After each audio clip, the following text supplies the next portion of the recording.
Hello, and welcome to Edupedia World. In the previous session, we had focused on the methods managers use to interview and select employees. Once employees are on board, the employer must train them. The purpose of this chapter is to increase your effectiveness in training employees. The main topics we'll be covering include orienting employees, the training process, analyzing training needs, implementing training and development programs, and evaluating the training effort.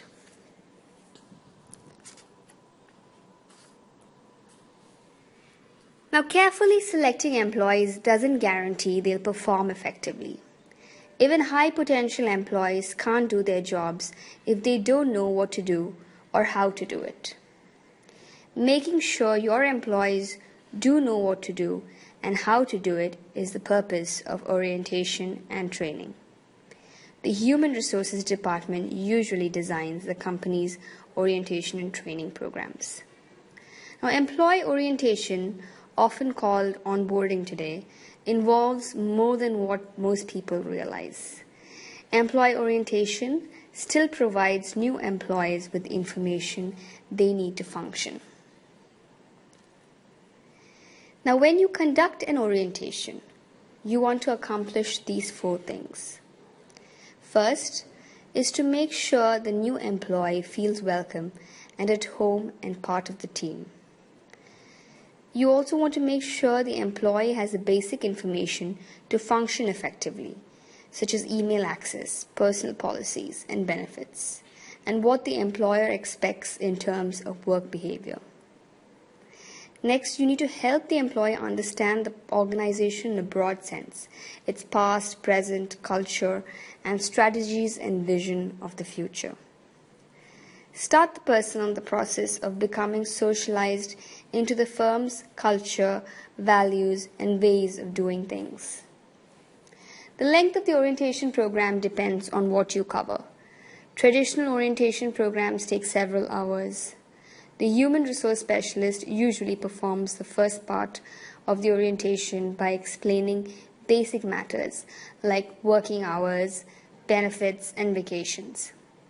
That person then introduces the new employee to his or her new supervisor.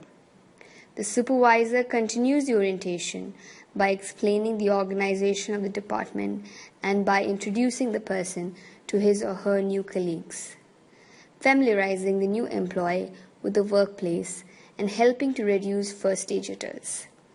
In firms like Toyota Motor USA, onboarding type orientations take up to a week.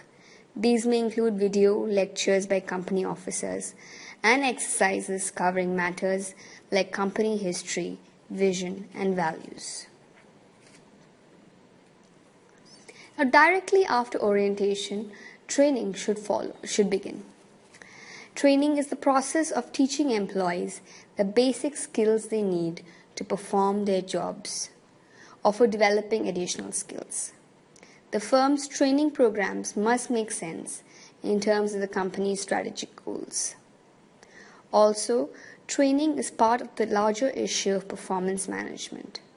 This is an integrated, goal-oriented approach to assigning, training, assessing, and rewarding employees' performance.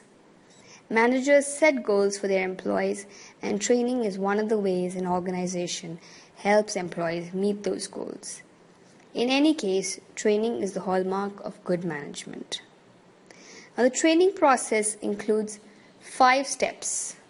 Each step should be completed thoroughly, as each builds on the other.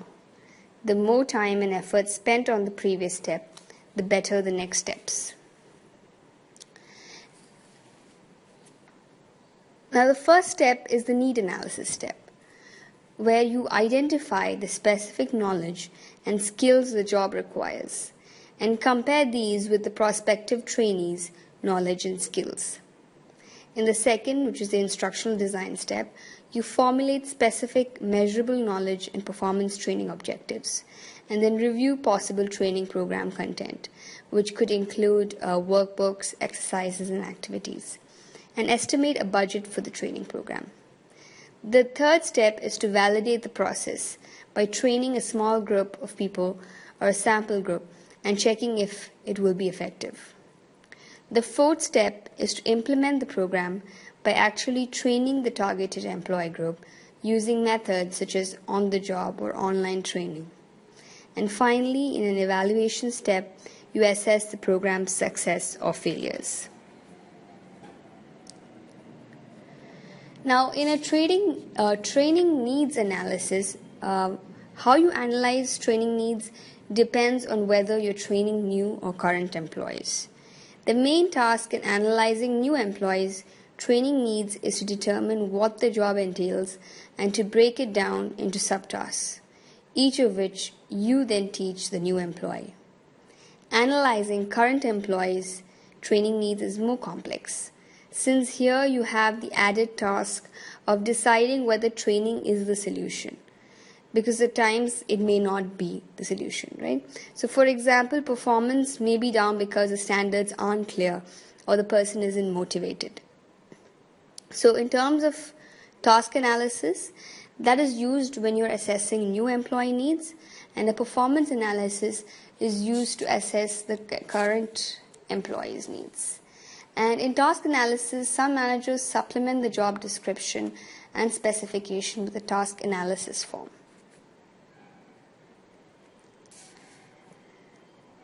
Now, in performance analysis, it is the process of verifying that there is a performance deficiency and determining whether the employer should correct such deficiencies through training or some other means, like transferring the employee. And there are several ways to identify these training needs. And this includes performance appraisals or performance review, job-related performance data, including productivity or late deliveries, product quality, and so on. It could also be done through observations by a supervisor or other specialists. Excuse me. And also, of course, tests of things like job knowledge, skills, and attendance. Designing the training program, this entails setting training objectives, working out a training program budget, and then deciding what the actual content and training methods will be. For all the most trivial training programs, for all but the most trivial training programs, the employer will also want to see and approve a training budget for the program. And there are many ways to implement training programs, and these are some of the widely used methods for training programs. So the list goes on. We would be getting into details of each of them going forward. So the first one is on-the-job training. Then we have job instruction training. We have lectures, program learning, audio-visual training, simulated training, and distance and online training. Now, validation, which is step 3 of the training process. We had discussed this in great detail during the selection chapter when we discussed how organizations create valid selection measures for hiring new employees. In order to determine a training's validity, the company must test the training on a sample of employees to see if those who receive the training have better performance on the job than those who did not receive the training. This sampling process should be conducted on multiple groups to make sure the training is valid.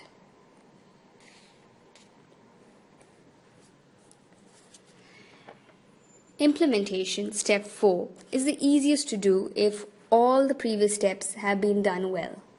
Now we simply need to train the employees that need to learn this new skill or behavior.